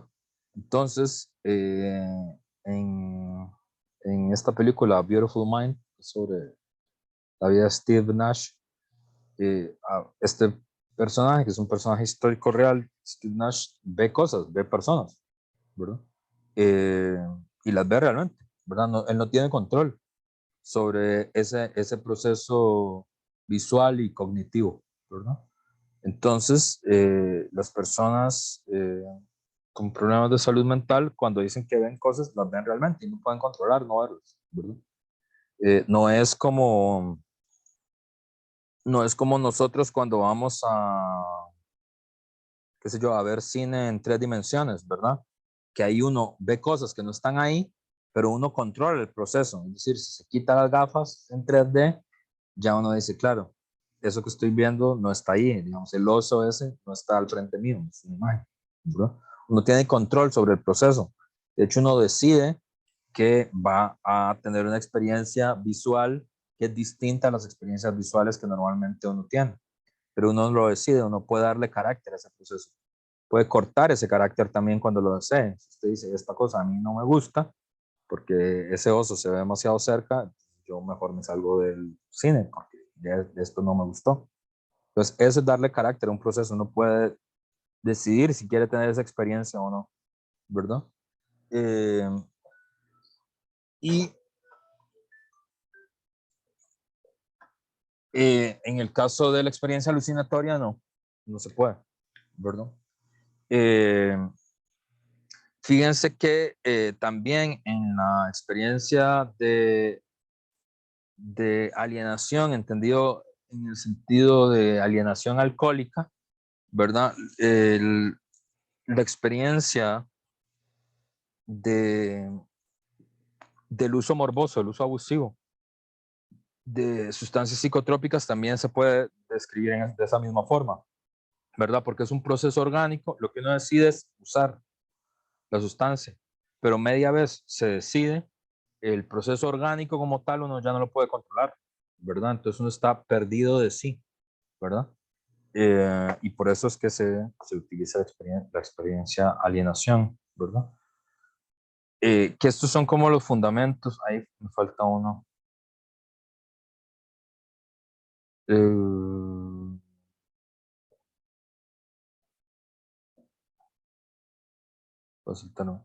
Hay otras,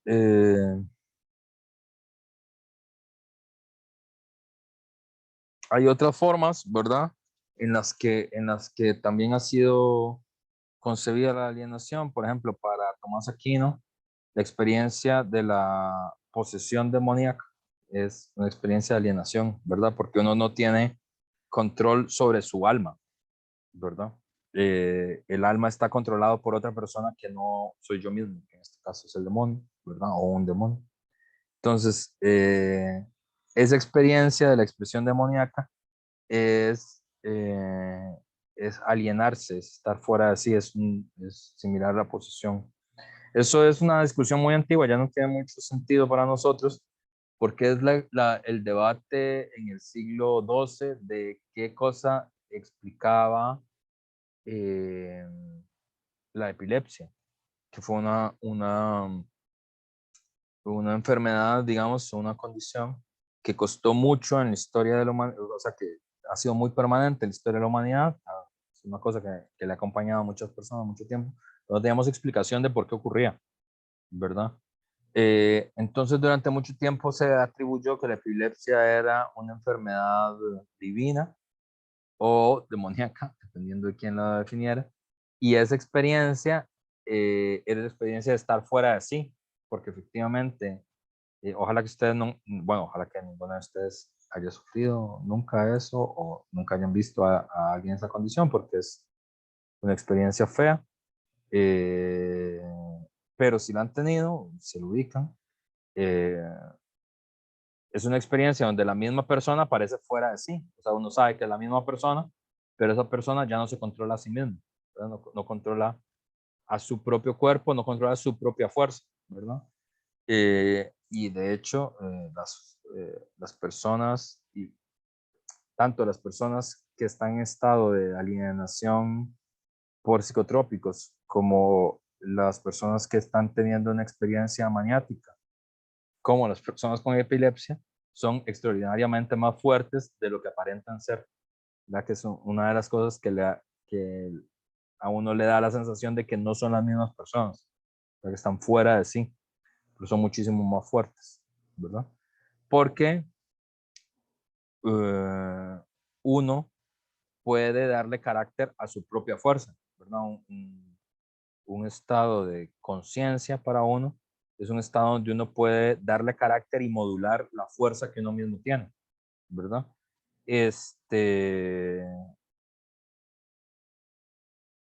Entonces ustedes, digamos, pueden decidir cuándo van a usar, van a aplicarle más fuerza a algo, o pueden decidir, qué sé yo, si están abriendo una lata o una botella o una puerta que está trancada.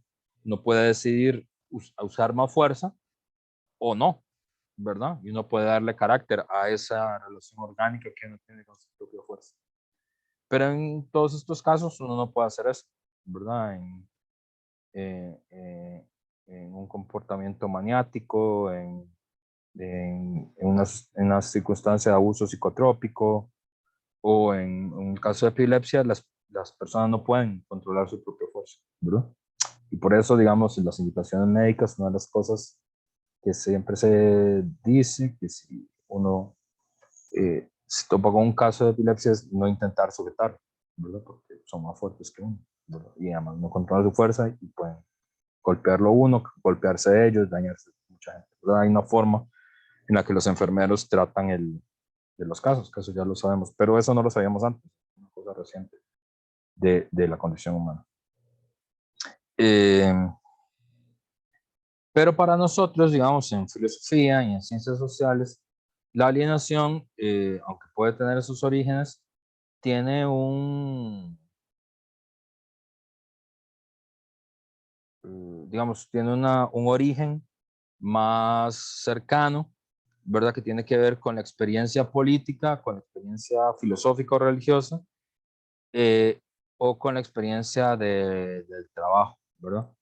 Para nosotros la palabra alienación viene de la mano, en primer momento, de Rousseau, luego de Hegel, luego de Marx, de Hegel, Feuerbach y luego de Marx, ¿verdad? Son los filósofos que más utilizan la palabra, aunque, por ejemplo, en ciencias sociales es más normal que la palabra alienación sobre todo se utilice alrededor de la obra de Marx, ¿verdad?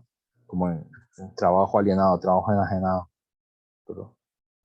Pero es una palabra que tiene una larga prosapia, una larga historia filosófica. La primera es la de Rousseau, ¿verdad? ¿Qué quiere decir la alienación política en Rousseau?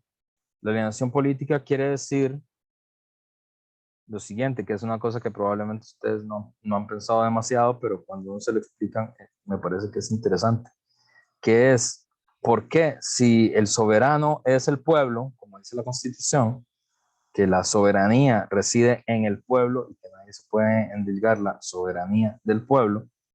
Porque si el pueblo es soberano, ¿por qué gobierna Rodrigo Chávez o Rodrigo Arias? Si el pueblo es soberano, porque son esos señores los que gobiernan y no yo, que soy el pueblo, o ustedes, que son el pueblo. ¿Cómo es que ocurre eso? Y es que hay un momento de alienación política, le explica Rousseau a uno, que Rousseau creía en una cosa que se llama el jus naturalium, el derecho natural, se le dice, que eso, ustedes no, bueno, conmigo no lo van a estudiar mucho, no lo estudian, pero en quinto sí lo van a tener que estudiar en el curso de derecho que tienen que llevar, porque en trabajo social el tema de los derechos humanos es un tema muy importante. De hecho, creo que es un tema transversal de la carrera. Y los derechos humanos tienen su origen en una cosa que se llama el jus naturalismo, el derecho natural, antes de que eran derechos humanos. O sea, la teoría de los derechos humanos está apoyada en una filosofía, una teoría del derecho que se llama la teoría del derecho natural. ¿Sí, Francine? Profe, verás que usted ahorita dijo un concepto, dijo que era el sujeto incapaz de darle carácter a un proceso, pero no entendí si era, si Sí, estaba cuando un sujeto es incapaz de darle carácter a un proceso, es una experiencia de enajenación, de bien alienación. ajeno. Ok, está bien, gracias, profe. Listo. Entonces, ¿qué es lo que quiere decir Rousseau con el término alienación política? Quiere decir que los seres humanos, para Rousseau, en un momento vivíamos una cosa que él llama el estado de naturaleza, un estado anterior al Estado, un estado de libertad donde no existía el Estado, ¿verdad? Que normalmente se le llama el estado del buen salvaje, es la teoría de Rousseau. Eso no tiene ningún asidero antropológico o histórico cierto, digamos, eso nunca existió, digamos, el estado de naturaleza. Es una construcción imaginaria de Rousseau. Es un ejercicio mental de Rousseau, digamos, imaginar que hay un periodo de la historia humana donde no hay Estado y estamos como una especie de jardín del Edén natural, donde no hay Estado, ¿verdad? Y donde no hay organización política. Y hay un estado de libertad natural, ¿verdad? Pero en ese estado de libertad natural, todos los seres humanos somos demasiado débiles y demasiado frágiles y demasiado expuestos a la dureza digamos, del día a día, de tener que reproducir nuestra vida. Entonces, lo que hacemos es que hacemos un contrato social, un pacto social, donde fundamos el Estado, ¿verdad? Entonces, el Estado es producto de un contrato social, de un pacto social, donde el Estado va a ser el garante de la libertad positiva, es decir, vamos a enajenar nuestra libertad como hombres salvajes, hombres y mujeres, bueno, él dice hombres nada más, no es mujeres. Pero aplica, digamos, serían hombres y mujeres en nuestra época. Usted enajena su libertad, ya va a perder su libertad originaria y se la va a entregar ¿a quién? Al Estado. ¿Para qué? Para que el Estado pueda garantizar su libertad positiva, es decir, la libertad de tener bienes superiores a su libertad negativa, ¿verdad? Esa tensión entre la libertad positiva y la libertad negativa, ustedes la han visto varias veces, nada más que nadie les explica que eso es Rousseau funcionando. Por ejemplo, todo el debate sobre las vacunas y las mascarillas y todo esto que ocurrió durante la pandemia es un debate entre quienes son defensores de la libertad negativa decir, la libertad consiste en que nadie me restrinja a mí de nada, ¿verdad? O sea, lo más parecido posible a esta imaginaria naturaleza, estado de naturaleza, ¿verdad? Entonces, nadie me puede obligar a mí a vacunarme, nadie me puede obligar a mí a usar mascarillas, nadie me puede obligar a, no sé, a aceptar las restricciones médicas, ¿verdad? Porque mi libertad me indica que yo no quiero tener esas restricciones, de la libertad negativa, ¿verdad? Y la libertad positiva quiere decir, la libertad no es libertad de acabar con su vida, porque la libertad de acabar con su vida es la ausencia de toda libertad. Digamos, la muerte no es libre, la muerte es la ausencia de toda libertad posible. Entonces, usted necesita mantenerse vivo para ser libre. La libertad positiva son los elementos que el Estado garantiza para que usted continúe su libertad, ¿verdad? De mantenerse vivo. Y eso implica, por ejemplo, estar sano, ¿verdad? No morir en una pandemia apocalíptica. Entonces, por eso es que se restringen momentáneamente las libertades, como la libertad de andar sin mascarilla, por un bien superior, que es la preservación de la vida. Entonces, esa es la libertad positiva, que es superior a la libertad negativa.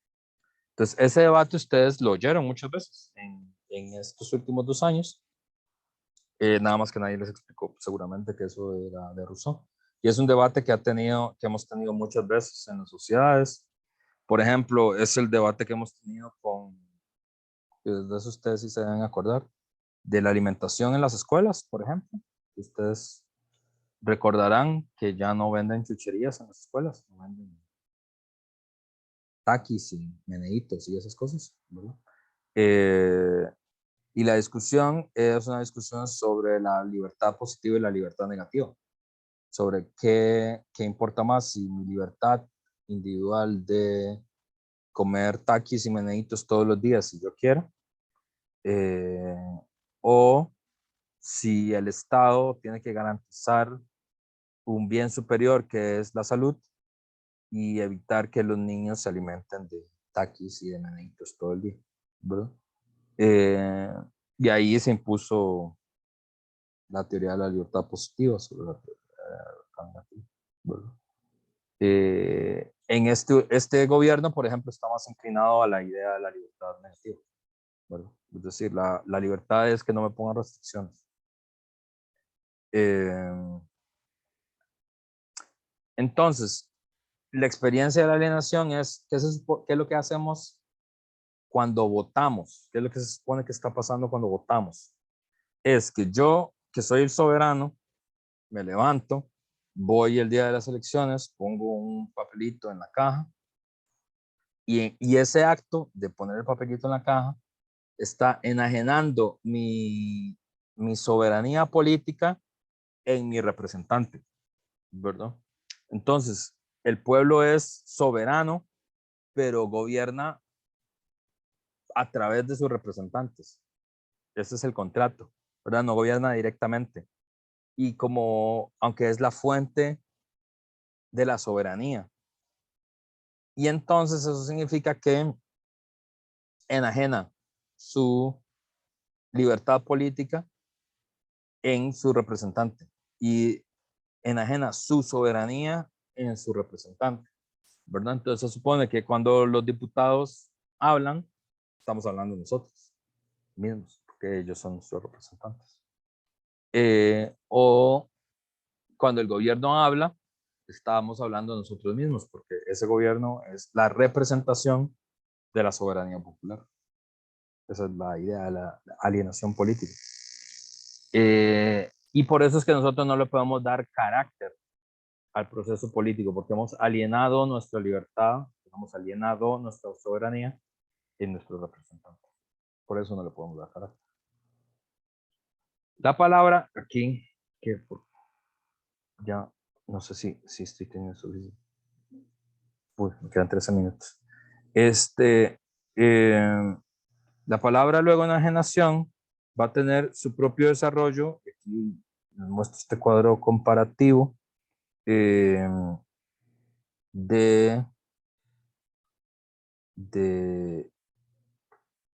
los tres autores. Esto es sacado de un libro de Adolfo Sánchez Vázquez que se llama Economía y Filosofía del Joven Marx. Es un libro que está en la biblioteca, muy buen libro, por si quieren sacarlo en algún momento. Y el término enajenación, es que ven aquí, por ejemplo, Sánchez Vázquez usa el término enajenación, no usa alienación, usa enajenación. Y está bien, como les dije, son sinónimos. A mí me gusta más alienación, me parece más preciso.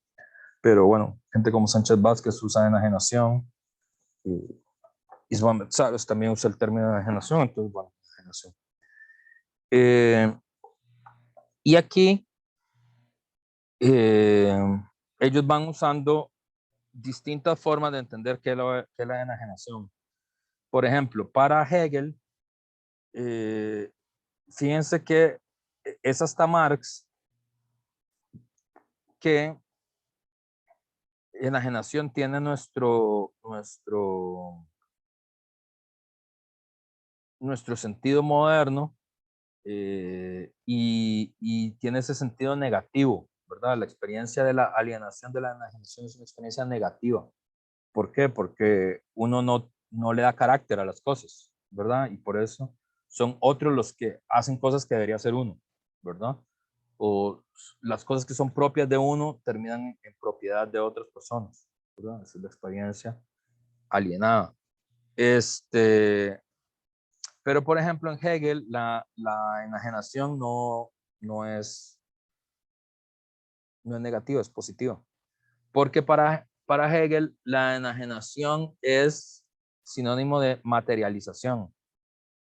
Como Hegel es un idealista, es decir, para él es lo más importante, no son las relaciones materiales, sino que son los conceptos y las ideas.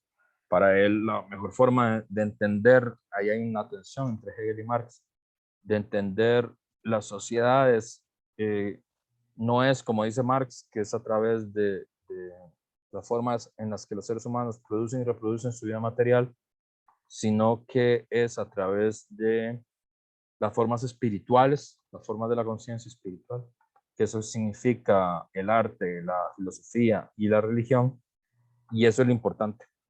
Entonces, para él la experiencia de la enajenación, esta es la forma en la que siempre le explico, es la experiencia de un concepto que se enajena en la naturaleza y como se enajena en la naturaleza, pierde su carácter, o sea, se degrada. Y esa forma de degradar luego tiene que volver a ser conceptualizada para volver a degradarse en la naturaleza. El ejemplo que yo siempre pongo para explicar eso, que es un poco enredado, es la cajita de regalo que les ponen a hacer a ustedes en artes industriales para la mamá. ¿Ustedes llevaron artes industriales en el cole? ¿O ya no se llaman artes industriales? No, profe. Yo estaba un técnico en un Profe, colegio. ¿No en mi llevan colegio artes sí, industriales? en mi colegio sí, pero no hicimos ninguna cajita para el Día de la Madre. ¿No los pusieron a hacer cajita para el Día de la Madre? No, pues, ¿En serio? ojalá. No nos pusieron a hacer eso, nunca. ¿Nunca le hicieron cajita de regalo a sus mamás? No, lo que teníamos era un profesor que nos hacía unos mini bates de béisbol. Bueno, pero sí tenían que fabricar cosas. No, yo nunca fabriqué nada. Ah, ninguno de No, ustedes va a el fabricar profe lo hacía una todo, cosa. el profe lo hacía todo, de verdad, no. O sea, sí teníamos artes industriales, pero no era, tampoco como que no hacía mucho. Profe, a nosotros sí nos ponían a hacer como digamos, pequeños estantes, como con tubos de PVC y barras así, pero no así Bueno, como nada súper elaborado. no, pero no importa que no sea elaborado, pero vos sí tenías artes industriales, sí tenías que hacer como cosas así. Sí, profe, de séptimo hasta noveno. Ah, súper. Entonces el ejemplo va a ser el ejemplo de Vivian. Muy bien. Yo no sabía, yo pensé que todavía era obligatorio que hubiera. Profe, yo no hice cajita, yo hice un mueble en metales. Muy bien. Pero para su Sí. mamá. Sí, sí, en realidad lo hice para ella. Ah, muy bien, ¿ves? Entonces, bien, ya estaba preocupado yo que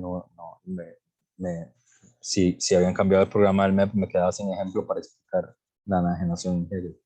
Pero la idea es esta, ¿verdad? Cuando uno va a hacer el mueble, ¿verdad? O el mueble de PVC o el mueble de metal y eso, o la cajita para la mami, uno primero la tiene en la mente. Es decir, nadie se va directo a los materiales a hacer la caja, ¿verdad? De hecho, uno primero la tiene como en la mente, ¿verdad? Y uno dice, claro, esta cajita va a ser de este tipo y de este color y va a tener esta forma y va a ser la cajita más linda del mundo porque es la que le voy a regalar a mi mami y yo la quiero mucho. Y entonces, por eso va a ser la mejor caja que nunca se ha hecho en la historia de la humanidad, ¿verdad? Y eso uno lo tiene aquí en la mente. Y normalmente uno luego la dibuja, ¿verdad? Y ya ahí pierde un poco, ¿verdad? Porque eso que usted tenía en la mente, ya en el dibujo no se ve tan bien como se ve en su mente, ¿verdad? Y luego de hacerla en el dibujo, viene producirla, o sea, materializarla. Diría Hegel, enajenarla en la naturaleza, la forma en la que lo dice. Y ahí, bueno, no sé, Viviana, qué tanto talento tenía, Diana y el resto de compañeras que sí Así pusieron. como que mucho, mucho no, profe. No eras muy talentosa, yo era re malo. Pero entonces ahí es donde uno viene, hey, esto no se parece a nada a la cajita que yo tenía pensado. ¿Por qué? Porque los materiales son duros y se le resisten a uno. Y uno dice, claro, esto tiene que tener esta forma y el material se resiste y no toma esa forma, toma otra forma. Y uno dice, claro, estos tienen que ser los colores, pero cuando uno pone la pintura con la madera, resulta que termina siendo de otro color del que uno no quería que fuera. O luego le falta un pedazo a uno de los materiales y los tienes que llenar con otro pedazo. Entonces, al final nunca queda la hermosa cajita que no quería, sino una versión degradada de, eh, del regalo que uno le quería hacer a la mami, ¿verdad? Entonces, para Hegel, eso es la enajenación, ¿verdad? O sea, para Hegel, enajenación es sinónimo de materialización. Y como él es idealista, lo que dice es, como las formas superiores de la vida humana son los conceptos, las ideas, siempre que queremos materializar esas ideas se enajenan, se degradan cuando entran en contacto con la naturaleza, entran en contacto con los materiales, ¿verdad? Es decir, si nosotros queremos hacer una pintura sobre la libertad, ¿verdad? Esa pintura nunca va a ser superior a la idea que nosotros tenemos de la libertad, ¿verdad? Va a ser una enajenación. ¿Por qué? Porque nosotros no podemos controlar del todo los materiales, la dureza de los materiales, ¿verdad? Es decir, eso se nos sale de nuestro control. Eh, lo que sí podemos controlar son nuestras ideas, ¿verdad? Lo que sí podemos controlar es el afecto que tenemos por la mamá, ¿verdad? O el cariño que tenemos por la mamá, eso lo podemos controlar y a eso le podemos dar carácter nosotros. Pero el tubo de PVC, el metal, la pintura, eso uno no le puede dar carácter porque uno no las termina de controlar totalmente. Inclusive los más talentosos entre todos los artesanos siempre pierden algo cuando materializan su obra, ¿verdad? Entonces, por eso Hegel él considera que es positiva la enajenación, porque si no, de otra forma, no se realizarían materialmente las ideas y además no se rompería el ciclo, ¿verdad? De tener una idea, materializarla, que esa materia degrade la idea y regrese luego otra vez nuevamente en forma de una nueva idea. Como es el asunto. Que es como, o sea, para Hegel la enajenación es como filosófica, ¿verdad? Para Feuerbach, la enajenación es religiosa. Y la enajenación religiosa en Feuerbach lo que quiere decir es que los seres humanos nos enajenamos en la religión. ¿Qué quiere decir eso? Quiere decir que la conciencia religiosa es la conciencia que los seres humanos tenemos de nosotros mismos, pero no sabemos que estamos hablando de nosotros mismos, ¿verdad? Los seres humanos lo que hacemos es que tomamos las cualidades que nos parecen más importantes y las enajenamos en Dios, ¿verdad? Se las entregamos a Dios o a los dioses. Y luego nos damos cuenta que esas cualidades que le endilgamos a los dioses en realidad son cualidades nuestras, no son cualidades de los dioses. Entonces recuperamos esas cualidades para nosotros, para luego volver a enajenarlas en nuevos dioses, ¿verdad? Con otras cualidades. Y así, pero ese proceso no nos es consciente, ¿verdad? No es como que lo hagamos conscientemente, sino que la nueva religión es considerada una herejía, ¿verdad? Entonces, por ejemplo, si ustedes han ido al Museo Nacional y han visto la exposición del Museo Nacional, ahí ustedes pueden ver, por ejemplo, la religiosidad de los pueblos originarios, ¿verdad? Como los bribris. Y bueno, para los bribris, el jaguar y el caimán son dioses, ¿verdad? No la idea del jaguar y el caimán. El jaguar y el caimán efectivo, el jaguar que está en el bosque, ¿verdad? O sea, el jaguar que no ve ahí corriendo en el bosque, eso es Dios. Y el caimán también. ¿Y qué es lo que ellos ven de divino ahí? La fuerza animal, digamos, la fuerza física de los animales. Eso es lo que ellos consideran divino, ¿verdad? Pero eso, la fuerza física, es una cualidad de nosotros, no es una cualidad de los dioses, ¿verdad? Y por eso luego hay una evolución a nuevas religiones que no consideran que son los animales como tal los que son divinos, sino animales espirituales, ¿verdad? Y esas son las religiones totémicas, se les dice, ¿verdad? Como la de los cherokees, así. Es decir, es un águila, pero no es este águila, sino que es el espíritu del águila, ¿verdad? Es el conjunto de todo, el alma de todas las águilas, ¿verdad?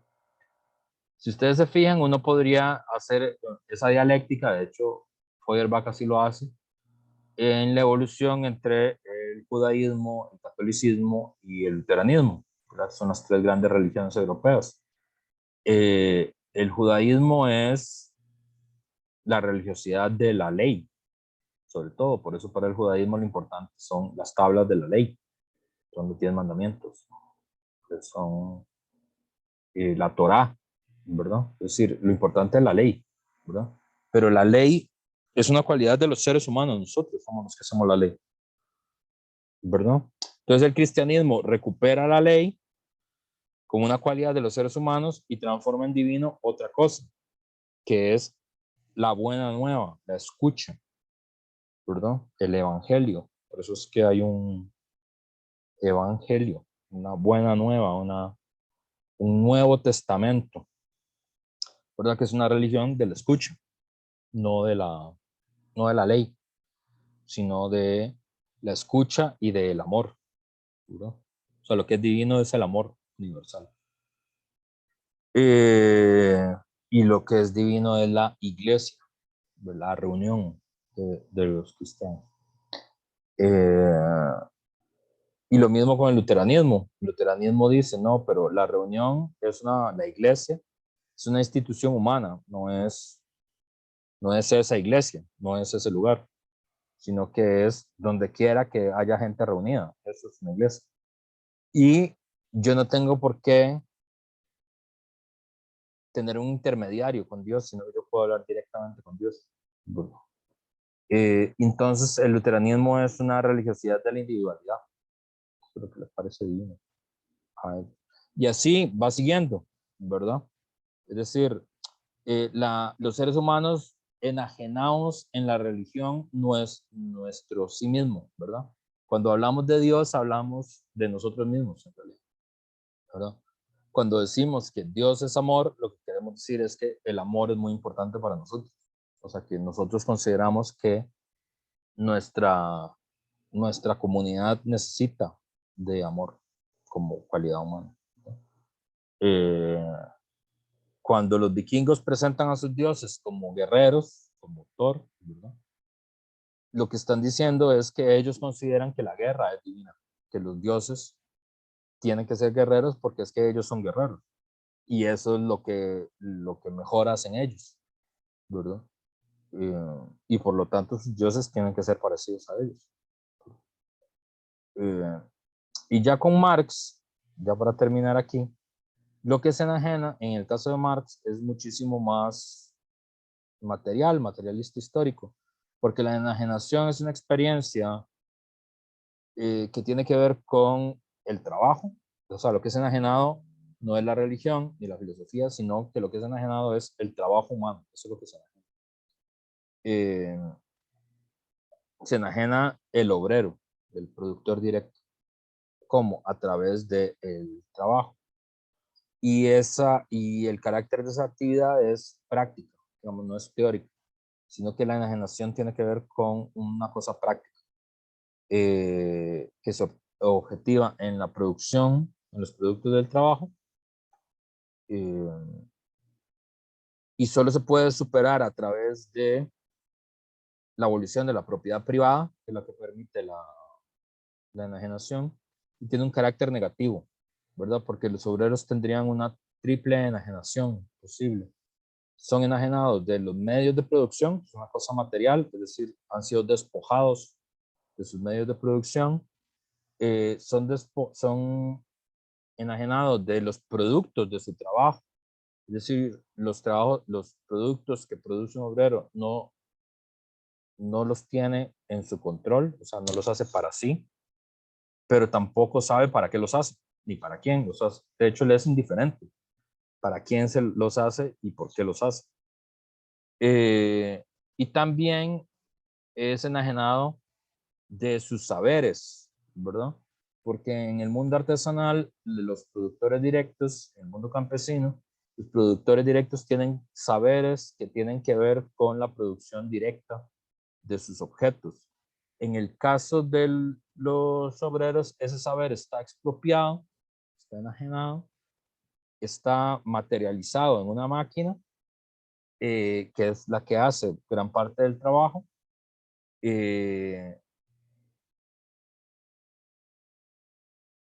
y su inteligencia es expropiada por esta máquina, ¿verdad? Entonces es un triple momento de enajenación práctica.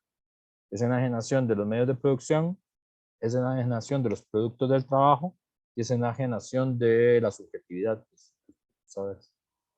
¿Verdad? Entonces, digamos, ese sería el contenido de la idea de la conciencia falsa en Marx. Y eso explicaría por qué es que Lukács habla de conciencia falsa, ¿verdad? Porque la conciencia falsa sería, digamos, una forma de alienación, una forma de enajenación, que tiene que ver con la incapacidad de darle carácter al proceso de producción y al proceso de producción de tu propia conciencia. Por eso es que sería una conciencia falsa, ¿verdad? Pero eso lo vamos a terminar de ver la otra clase. Y